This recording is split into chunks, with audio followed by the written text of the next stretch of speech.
Despite this overwhelming wealth, the family has generally cultivated an aura of invisibility. Although the family controls scores of industrial, commercial, mining, and tourist corporations, only a handful bear the Rothschild name. By the end of the 19th century, one expert estimated that the Rothschild family controlled half the wealth of the world. Whatever the extent of their vast wealth, it is reasonable to assume that their percentage of the world's wealth has increased since then. But since the turn of the century, the Rothschilds have cultivated the notion that their power has somehow waned even as their wealth increases.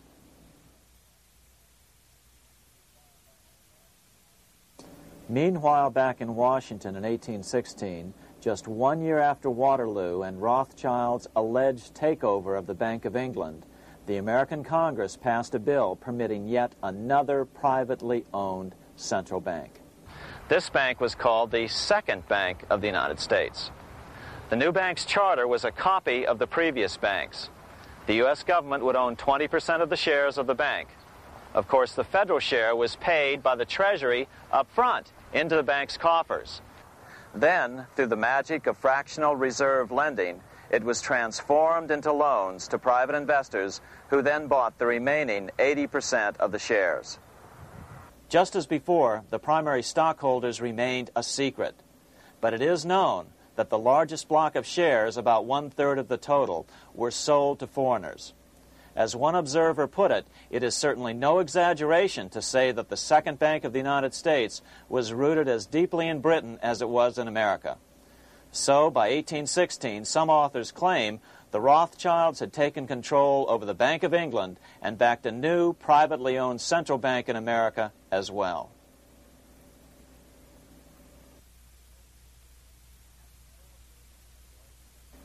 After 12 years of manipulations of the U.S. economy on the part of the Second Bank of the U.S., the American people had had just about enough. Opponents of the bank nominated a dignified senator from Tennessee, Andrew Jackson, the hero of the Battle of New Orleans, to run for president. This is his home, the Hermitage. No one gave Jackson a chance initially. The bank had long ago learned how the political process could be controlled with money.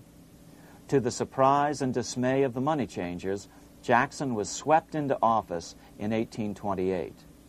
Jackson was determined to kill the bank at the first opportunity and wasted no time in trying to do so. But the bank's 20-year charter didn't come up for renewal until 1836, the last year of his second term, if he could survive that long.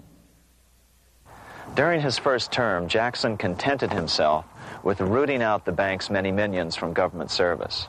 He fired 2,000 of the 11,000 employees of the federal government. In 1832, with his re-election approaching, the bank struck an early blow, hoping Jackson would not want to stir up controversy. They asked Congress to pass a renewal bill 4 years early. Naturally, Congress complied, then sent it to the president for signing. But Jackson weighed in with both feet. Old Hickory, never a coward, vetoed the bill.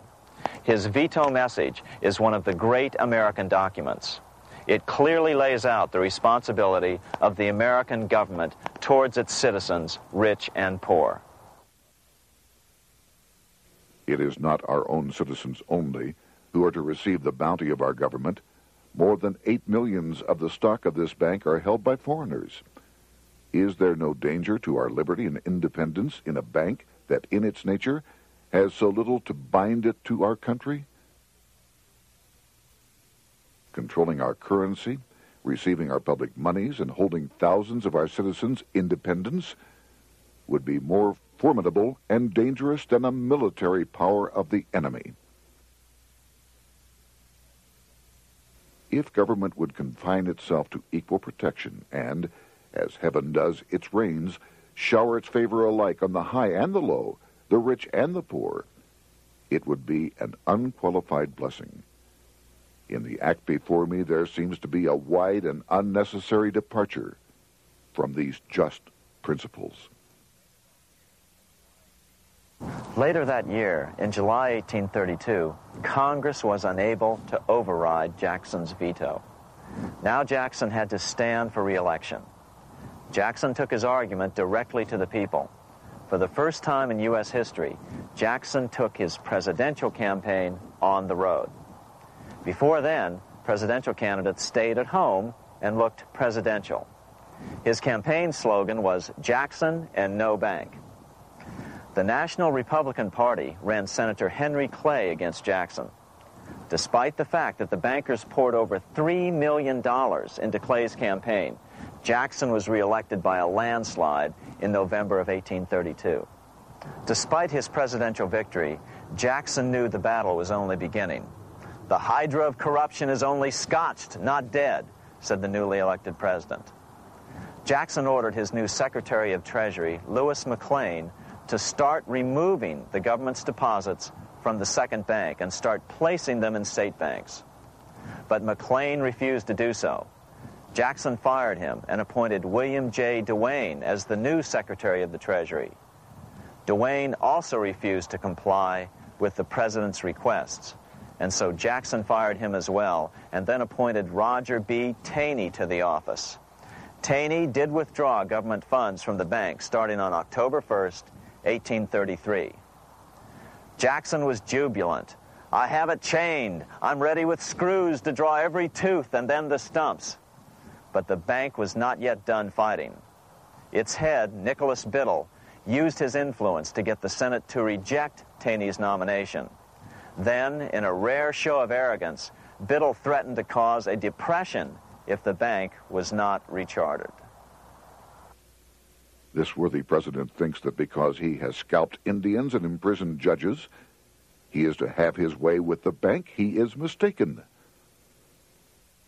Next, in an unbelievable fit of honesty for a central banker, Biddle admitted that the bank was going to make money scarce to force Congress to restore the bank. Nothing but widespread suffering will produce any effect on Congress. Our only safety is in pursuing a steady course of firm restriction, and I have no doubt that such a course will ultimately lead to restoration of the currency and the recharter of the bank.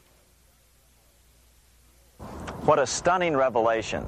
Here was the pure truth, revealed with shocking clarity. Biddle intended to use the money contraction power of the bank to cause a massive depression until America gave in. Unfortunately, this has happened time and time again throughout U.S. history and is about to happen again in today's world. Nicholas Biddle made good on his threat. The bank sharply contracted the money supply by calling in old loans and refusing to extend new ones. A financial panic ensued, followed by a deep depression. Naturally, Biddle blamed Jackson for the crash, saying that it was caused by the withdrawal of federal funds from the bank. Unfortunately, his plan worked well. Wages and prices sagged. Unemployment soared along with business bankruptcies. The nation quickly went into an uproar.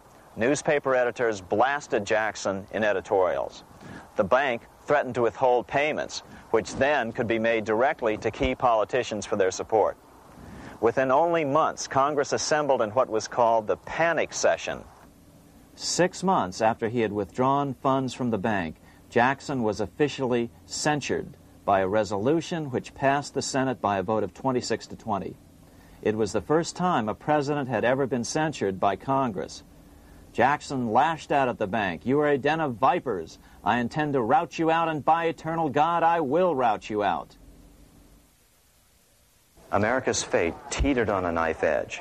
If Congress could muster enough votes to override Jackson's veto, the bank would be granted another 20-year monopoly or more over America's money, time enough to consolidate its already great power. Then a miracle occurred. The governor of Pennsylvania came out supporting President Jackson and strongly criticized the bank. On top of that, Biddle had been caught boasting in public about the bank's plan to crash the economy. Suddenly, the tide shifted. In April of 1834, the House of Representatives voted 134 to 82 against rechartering the bank. This was followed up by an even more lopsided vote to establish a special committee to investigate whether the bank had caused the crash. When the investigating committee arrived at the bank's door in Philadelphia, armed with a subpoena to examine the books, Biddle refused to give them up. Nor would he allow inspection of correspondence with congressmen relating to their personal loans and advances he'd made to them. He also refused to testify before the committee back in Washington. On January 8, 1835, Jackson paid off the final installment on the national debt, which had been necessitated by allowing the banks to issue currency for government bonds rather than simply issuing treasury notes without such debt. He was the only president to ever pay off the debt. A few weeks later, on January 30th, 1835, an assassin by the name of Richard Lawrence tried to shoot President Jackson, but by the grace of God, both pistols misfired. Lawrence was later found not guilty by reason of insanity. After his release, he bragged to friends that powerful people in Europe had put him up to the task and promised to protect him if he were caught. The following year, when its charter ran out, the Second Bank of the United States ceased functioning as the nation's central bank. Biddle was later arrested and charged with fraud. He was tried and acquitted, but died shortly thereafter while still tied up in civil suits. After his second term as president, Jackson retired here to the Hermitage outside of Nashville to live out his life. He is still remembered here for his determination to kill the bank. In fact, he killed it so well that it took the money changers 77 years to undo the damage. When asked what his most important accomplishment had been, Jackson replied, "I killed the bank." Unfortunately, even Jackson failed to grasp the entire picture and its root cause. Although Jackson had killed the central bank, the most insidious weapon of the money changers, fractional reserve banking, remained in use by the numerous state-chartered banks. This fueled economic instability in the years before the Civil War. Still, the central bankers were out, and as a result, America thrived as it expanded westward.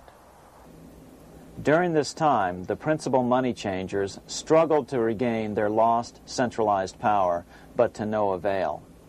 Then, finally, they reverted to the old central bankers' formula: war to create debt and dependency. If they couldn't get their central bank any other way, America could be brought to its knees by plunging it into a civil war, just as they had done in 1812 after the first Bank of the United States was not rechartered. 1 month after the inauguration of Abraham Lincoln, the first shots of the American Civil War were fired here at Fort Sumter, South Carolina, on April 12, 1861. Certainly slavery was a cause for the Civil War, but not the primary cause. Lincoln knew that the economy of the South depended upon slavery, and so before the Civil War, he had no intention of eliminating it. Lincoln had put it this way in his inaugural address only 1 month earlier. I have no purpose, directly or indirectly, to interfere with the institution of slavery in the states where it now exists. I believe I have no lawful right to do so, and I have no inclination to do so. Even after the first shots were fired here at Fort Sumter, Lincoln continued to insist that the Civil War was not about the issue of slavery. My paramount objective is to save the Union, and it is not either to save or destroy slavery. If I could save the Union without freeing any slave, I would do it. So what was the Civil War all about? There were many factors at play. Northern industrialists had used protective tariffs to prevent the southern states from buying cheaper European goods. Europe retaliated by stopping cotton imports from the South. The southern states were in a double financial bind. They were forced to pay more for most of the necessities of life, while their income from cotton exports plummeted. The South was angry. But there were other factors at work. The money changers were still stung by America's withdrawal from their control 25 years earlier.